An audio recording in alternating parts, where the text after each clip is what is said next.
Wow, muchos farolazos acá. Qué gusto estar con ustedes hoy.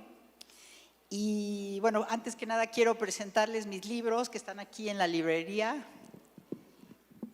Este se llama Rescatada del Desastre. Y El villano que pretendió arrancarme la vida. Los tiene aquí Oli. Y pues ojalá que los compren y los lean. El propósito de los libros no es ganar dinero, sino extender el reino. Entonces, bueno, pues ojalá que los consigan. Y hoy vamos a ver un tema que se llama Milagro en el desierto. Si quieres poner la primera, ahí está. Les tapo la pantalla, ¿verdad?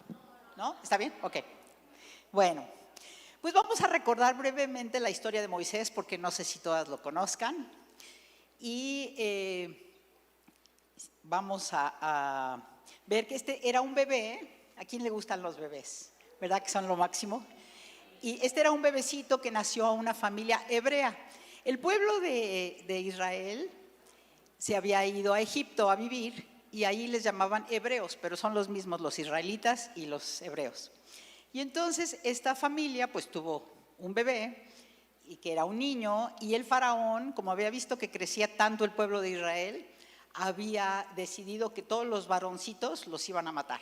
Pero como las parteras decían, no, qué cosa tan horrible, no vamos a matar a los bebés, entonces, pues seguían creciendo. Entonces el faraón dijo, los vamos a echar al río Nilo. La siguiente. Y entonces, de repente, la mamá de este bebé, Moisés, de ahí viene la palabra Moisés, ¿verdad? De la cunita esa en una canastita, dijo, pues ya tiene 3 meses el bebé y no voy a poder ocultarlo más tiempo. Entonces hizo esta cunita de canasta, le puso chapopote y ahí puso al bebé por donde se bañaba la princesa, la hija del faraón. Entonces la princesa, a la hora que lo ve, que está ahí el bebecito, se conmueve y pues lo adopta. Pero la hermanita estaba allí, la hermanita aquí a la derecha, y entonces le dice, ella se llama Miriam, ¿no? Le dice a la princesa, pues le puedo conseguir una nodriza para que cuide al bebé. Total que a la mamá hasta le pagaron por cuidar a su propio hijo. ¡Qué maravilla! ¿Cómo hace Dios las cosas, no? El caso es que el niño creció y se volvió un príncipe del pueblo de Egipto, y pues era un niño súper consentido del jet set. Pero el caso es que después ya él va creciendo y pues tenía curiosidad de ver cómo estaba su pueblo, y ve que un hebreo está atacando, que un egipcio está atacando a uno de su pueblo, a un hebreo, y entonces mata al egipcio. ¿Cuántas veces hacemos las cosas por nuestra propia idea, verdad? Pensamos, voy a matar a este cuate para que no le siga lastimando. Y total, que aunque no había redes sociales en ese tiempo, todo el mundo se enteró. Y la próxima vez que ve a 2 hebreos peleando, él quiere intervenir y ellos dicen, ¿qué también nos vas a matar como mataste al otro cuate? Y entonces dice, chispas, y el siguiente sale corriendo, sale huyendo porque el faraón quería matarlo. Y entonces pues se va a Madián, y allí está 40 años, imagínense. O sea, pensó, de ser el príncipe y acá todo nice, y de repente soy un forajido, ¿no? Pero en eso Dios me encanta porque siempre nos da nuevas oportunidades. Y entonces ahí en el desierto Dios se le presenta en una zarza ardiente. Y bueno, Moisés pues está sorprendidísimo de lo que Dios le dice, porque además el pobre cuate era tartamudo. Imagínense, es como el del chiste, ¿no? Bubú, bubú, bubú. Está ocupado. No, es que iba a decir bueno, pero pues el caso es que Moisés, Dios le da una gran tarea. Vas a tener que ir a hablar con el faraón y decirle que suelte a mi pueblo, que los deje ir, porque ya no quiero que sean esclavos allí. ¡Ay, qué cosa tan tremenda!, ¿no? Total que ahí va con su hermano Aarón, pero Dios le previno, voy a endurecer el corazón del faraón. Es chistoso, a veces Dios nos pide hacer cosas, pero nos la pone tan complicada que decimos, oye Dios, pues si me vas a pedir que haga algo, pues por lo menos resuélveme más o menos, ¿no? Y que sea fácil, pero no. Porque Dios no solamente va a trabajar en esa persona, sino va a trabajar en nosotros también. Entonces, yo siempre digo que a Dios le gusta jugar billar, porque con una sola bola resuelve 3 problemas. Entonces, pues así lo hizo. Aarón y Moisés fueron a hablar con el faraón y pues como estaba tan duro su corazón, tuvo que mandar 10 plagas tremendas que viene ahí en el libro de Éxodo. Y la siguiente, la última, era que Dios les dijo: ustedes tienen que poner la sangre de un corderito que van a matar, que no tenga mancha, y la van a poner en el dintel de su casa. Y el ángel de la muerte va a pasar por ahí, y las casas que no tengan esa muestra de la sangre, el primogénito de esa casa va a morir. Los que fueron desobedientes sufrieron las consecuencias. El caso es que finalmente el faraón los dejó salir. Y ahí va ese gran pueblo de Israel caminando por el desierto. Y ahora sí, ya están listas porque ahora sí viene la historia. Entonces voy a pedirles 2 cosas: que se pongan el cinturón porque vamos a empezar esta aventura de montaña rusa, y además que piensen cuál es el problema que tienes hoy en tu vida, un problema que está difícil de resolver, que en tus fuerzas humanas no puedes resolver, porque los que están en nuestras manos pues los resolvemos y se acabó, pero hay problemas que enfrentamos que no dependen de nosotras. Entonces piensa en ese problema y tenlo en tu mente y vamos a orar. Padre, gracias por este privilegio de estar aquí hoy. Gracias porque tú eres un Dios de lo imposible, porque nada te sorprende. Tú tienes un plan maravilloso para cada mujer que está aquí hoy, las que están en línea también. Qué privilegio poderte servir. Y Espíritu Santo, ven y transforma nuestras vidas, transforma nuestra mente y haz un milagro, Señor, en cada corazón. En el nombre de Jesús, amén. Entonces vamos a ir a Éxodo 13, que es donde empieza nuestra historia. A la siguiente. Y aquí vemos este mapa. O sea, el pueblo de Israel iba a salir de Egipto y la idea era llegar allá, a Canaán, que era la tierra prometida. Y junto estaban los filisteos. Entonces, bueno, presten atención. No sé si les gusta estudiar los mapas cuando van a ir de viaje. Es padrísimo, ¿verdad? Porque entonces vas viendo, ya vamos por aquí, ya vamos por allá. Pero en ese tiempo no había mapas. ¿Se han preguntado cómo sabían para dónde ir? Ahorita lo vamos a ver.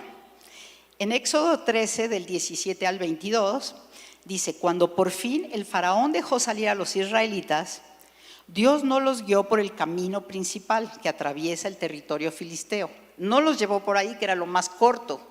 O sea, imagínense a pie, con ganado, con niños, con viejitos. Era una tarea tremenda, ¿no? Pues ¿por qué no los llevó como ahora que hay tantos vías rápidas? Pues no los llevó por ahí. Y no los llevó por ahí porque no quería que si tenían que enfrentar una batalla se desanimaran y cambiaran de parecer para regresar a Egipto. Por eso Dios los hizo dar un rodeo por el camino del desierto hacia el Mar Rojo. Así los israelitas salieron de Egipto como un ejército preparado para la batalla. Entonces los israelitas salieron de Sucot. ¿Me regresas al mapa?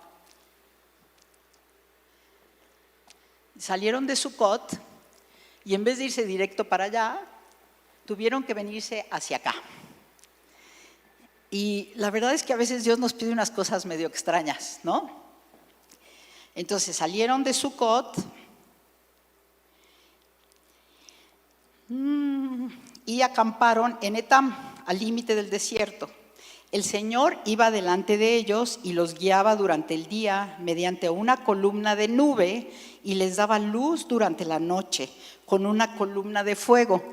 En ese tiempo no había GPS ni Waze. Yo soy súper despistada. Ahora que fui a ver a mi nieto a Texas, llevaba mi Waze y no me perdí ni una vez. Pero si no, es horrible porque los que somos desorientados siempre tomamos el camino equivocado. Y estos cuates sin mapa, ¿cómo sabían? Pues porque Dios les llevaba su GPS.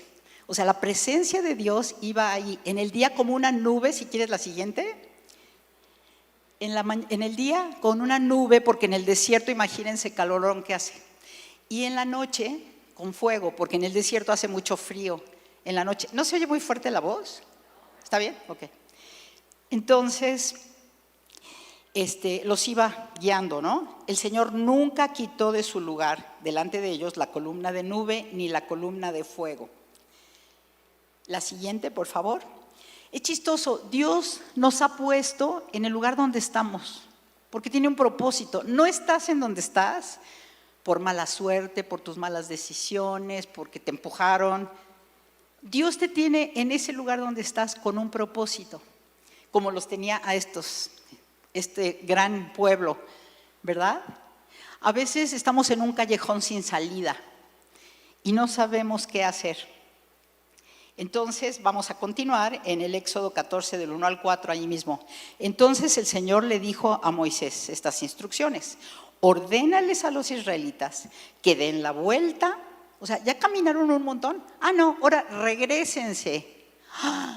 Ay, no inventes. ¿Estás seguro que dijo eso Dios? Y regresamos al mapa, por favor. Ok, entonces están acá y ahora regrésense para acá. Ay, qué divertido. A veces nos pasa eso, que Dios nos dice cosas que nos parecen incongruentes, pero Él tiene un propósito y un plan perfecto. Entonces hay que ser obedientes y sensibles y escuchar. Y entonces les dijo: van a llegar a acampar en Pi-Hairot, entre Migdol y el mar. Que acampen allí a lo largo de la orilla, frente a Baal-Zephón. Entonces el faraón pensará: los israelitas están confundidos, ya se fueron para allá, ahora vienen para acá. Quedaron atrapados en el desierto, y una vez más endureceré el corazón del faraón y él saldrá a perseguirlos. Lo haré así para manifestar mi gloria en medio del faraón y todo su ejército. Después los egipcios sabrán que yo soy el Señor. Y así los israelitas acamparon donde se les dijo. Pues ahí vamos de retache.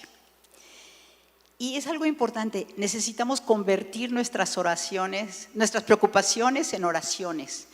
Porque por más que te preocupes por algo, no vas a cambiar nada, ¿verdad? Necesitamos transformar esas preocupaciones en oraciones y van a ser cosas increíbles porque Dios es el que las va a hacer. Y en esta historia del Éxodo, precisamente Dios los llevó a ese callejón sin salida. Decimos: ay, pero ¿por qué? Si ellos querían obedecer a Dios. También lo hace con nosotros para poder fortalecer nuestra fe y probarla, ¿no? Siempre en la escuela tienes que estudiar y todo, te dan la clase y después ¿qué viene? Los exámenes. Entonces, así es en la vida. Tenemos que aprender las lecciones y después demostrar que sí las aprendimos. Entonces, nuestra primera reacción ante los problemas, ¿cuál es? Pánico, angustia, ¿verdad? La reacción humana es esa. Pero debemos aprender a consultar a Dios y su palabra para ser guiados por el camino correcto.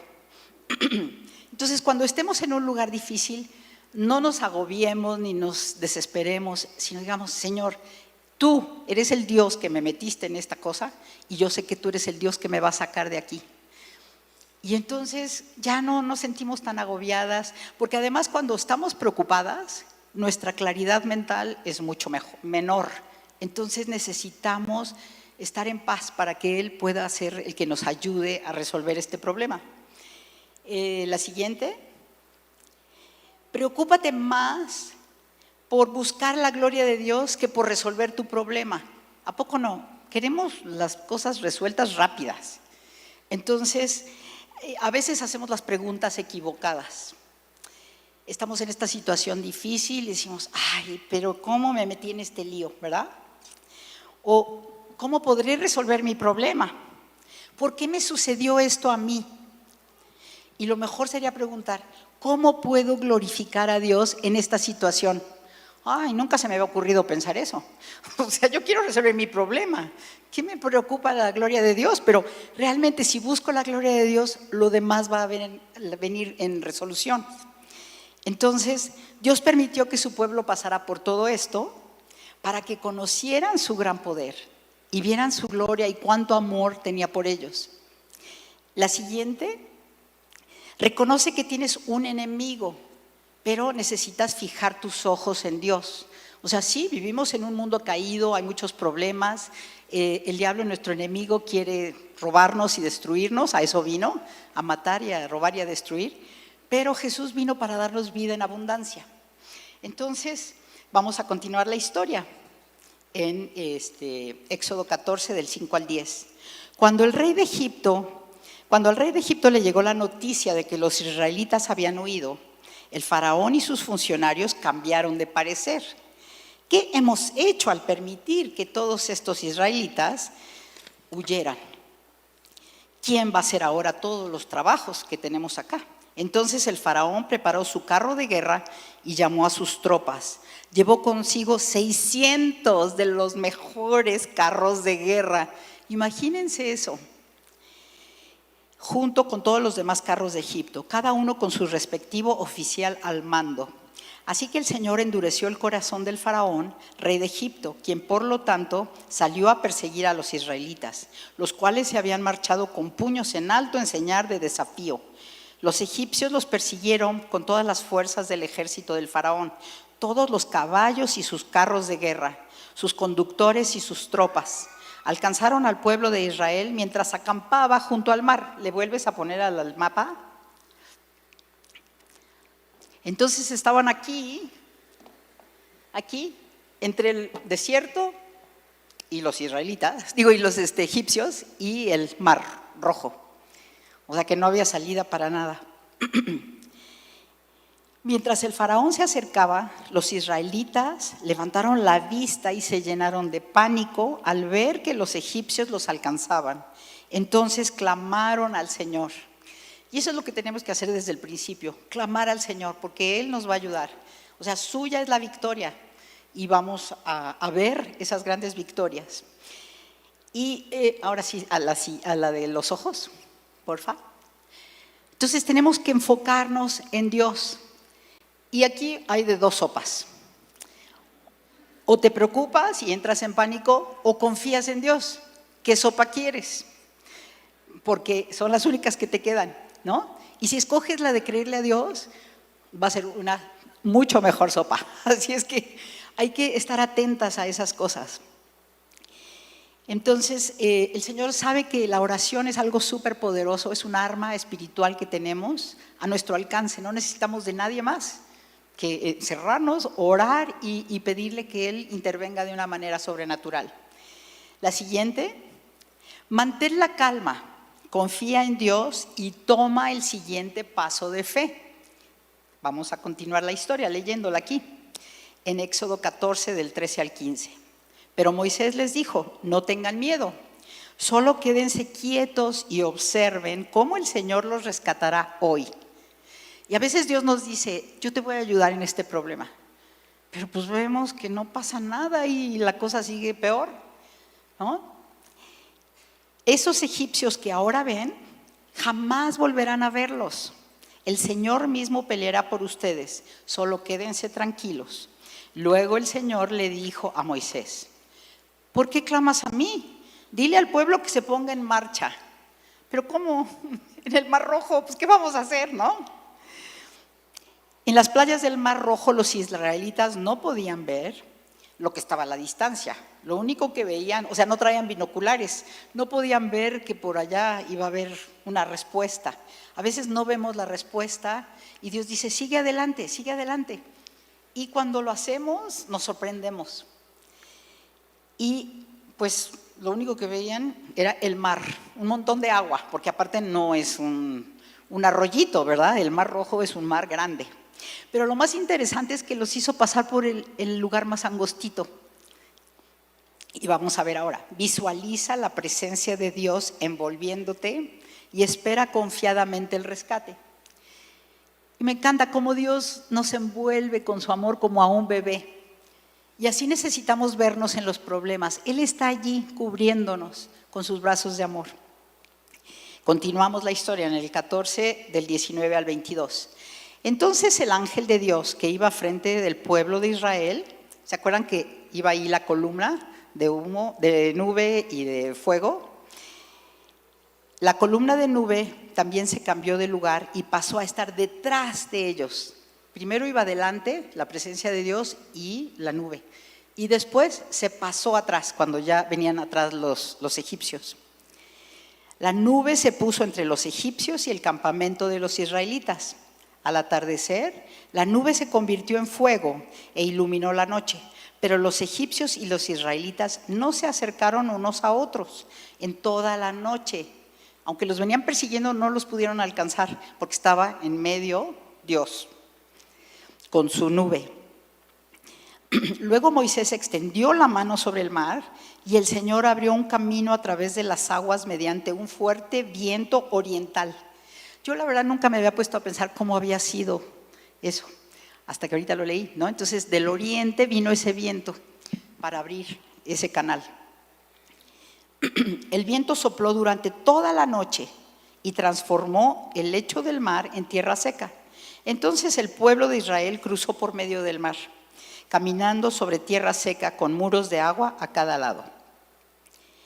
Entonces, la presencia de Dios en las pruebas es inminente, pero a veces estamos tan agobiadas o tan apanicadas que no lo vemos.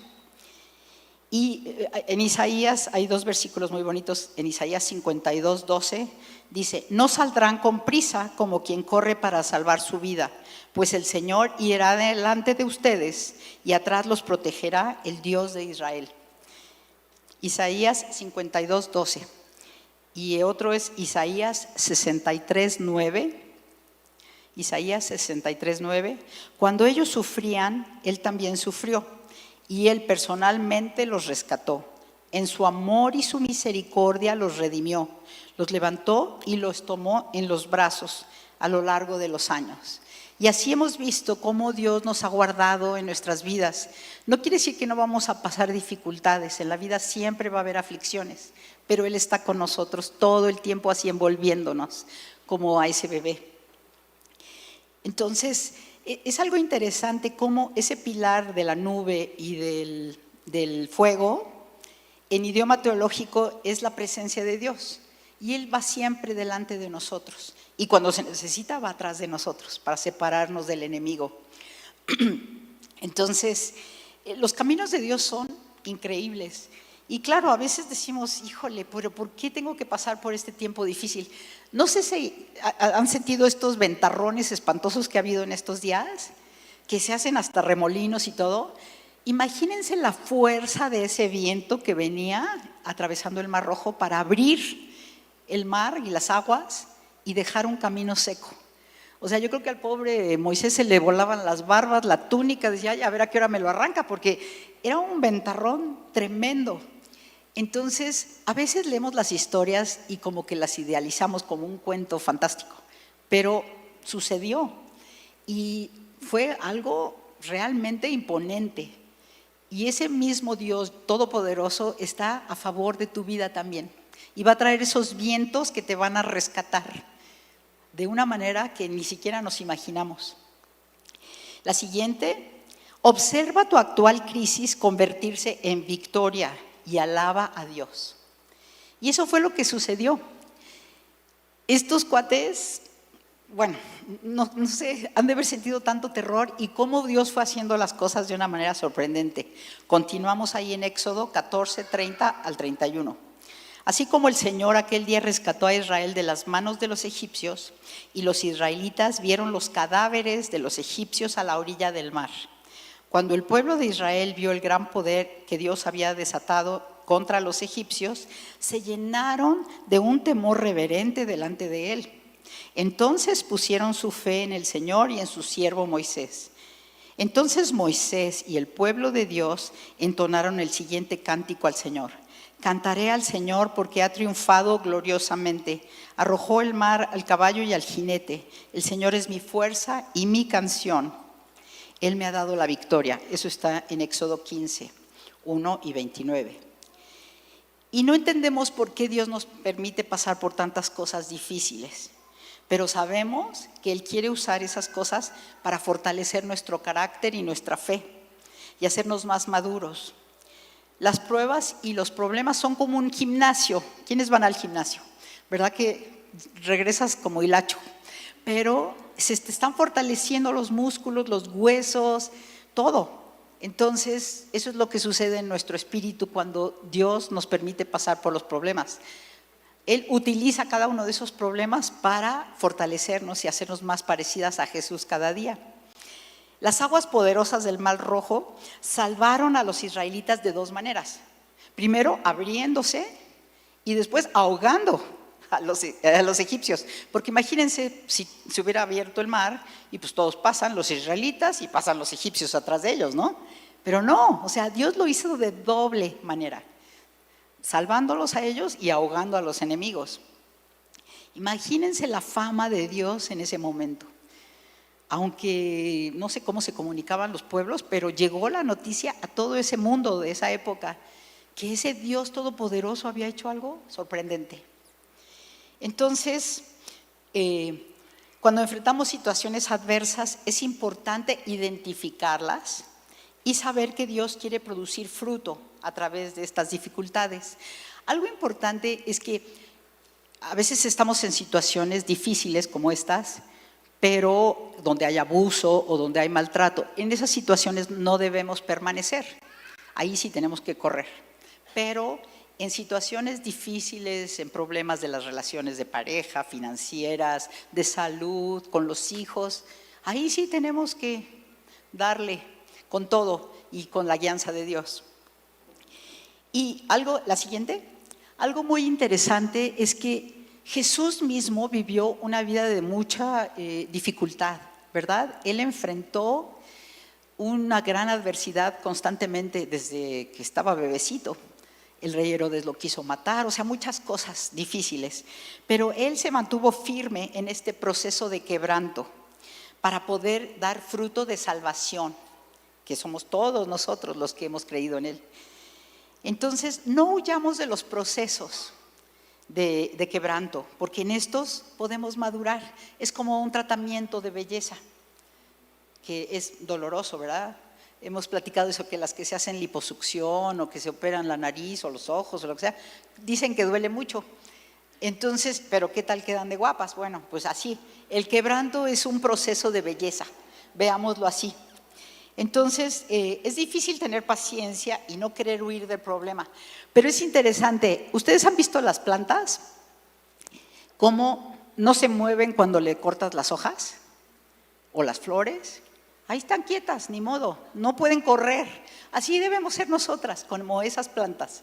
Estar ahí y decir, Señor, sí, yo confío en tu tijera. Porque no es una tijera cualquiera, no es que otra persona nos esté agobiando, es que Dios está embelleciéndonos. Y vamos a estar quietecitas y dejar que Él nos deje hermosas, que demos muchísimo fruto. Y como dijo Jesús, ¿no? Si el grano de trigo no muere, no puede dar fruto. Entonces, pues sí, esa semillita va a tener que morir, pero va a brotar una planta hermosa y va a dar alimento a muchísimos. Y es algo interesante porque Jesús habla mucho en el Evangelio de San Juan, en el 15 del 1 al 5, dijo, yo soy la vid verdadera y mi Padre es el labrador. Él corta de mí toda rama que no produce fruto, pero poda las ramas que sí dan fruto. O sea, a todos nos va a dar moche, no hay duda, pero el chiste es de cuáles ramas queremos ser, de las que no dan fruto o de las que sí. Y es chistoso porque a veces un jardinero a su árbol favorito lo poda y lo poda y lo poda y parece que lo deja vara pelona, pero ese árbol va a dar muchísimo fruto porque ese es el propósito de la poda. Entonces, cuando Dios nos esté podando, no queramos huir, sino decir, ay, Señor, ya me imagino qué bonito fruto voy a dar. Y va a haber tanto fruto tan maravilloso que va a valer la pena. Entonces, debemos permanecer en Él y Él permanecerá en nosotros. Pues una rama no puede producir frutos si la cortan de la vid. Y ustedes tampoco pueden ser fructíferos a menos que permanezcan en mí. Ciertamente yo soy la vid y ustedes las ramas. Los que permanecen en mí y yo en ellos producirán mucho fruto, porque separados de mí nada pueden hacer.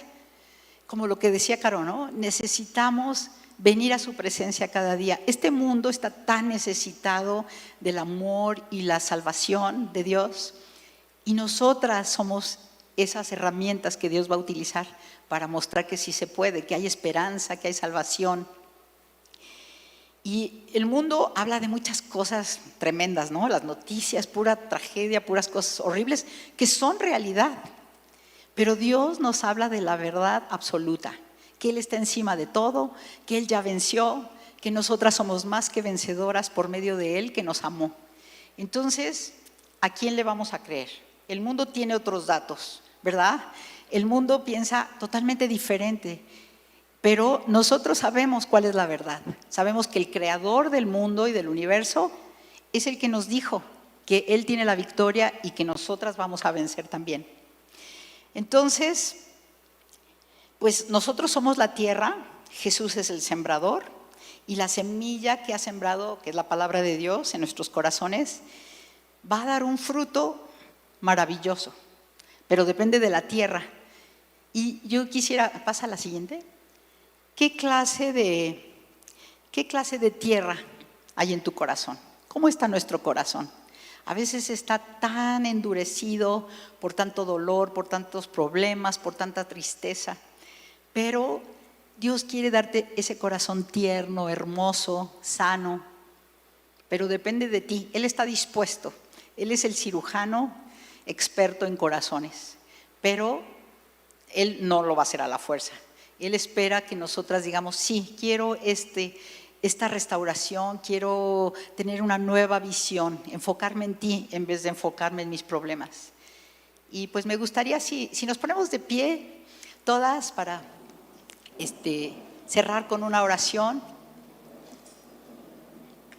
Señor, en esta hora estamos tan agradecidas porque tú eres un Dios fiel, porque eres un Dios poderoso, porque nada te sorprende, ninguno de los problemas que estamos enfrentando son mayores que tú. Tú eres el que puede resolver cada uno de ellos. Y en esta hora venimos a entregártelos a ti, Señor. Te los entregamos para que tú tomes el control. Te entregamos nuestra voluntad, nuestro corazón que está quebrantado muchas veces.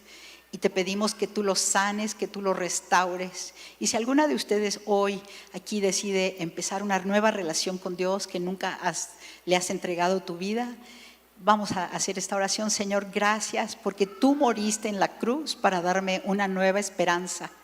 Porque todo ese dolor que tú experimentaste aquí en la tierra fue por amor a mí. Y te agradezco infinitamente, te entrego toda mi vida y te pido que de ahora en adelante seas tú quien me guíe para que mi vida pueda ser una vida diferente, una vida transformada. En el nombre precioso de Jesús. Amén.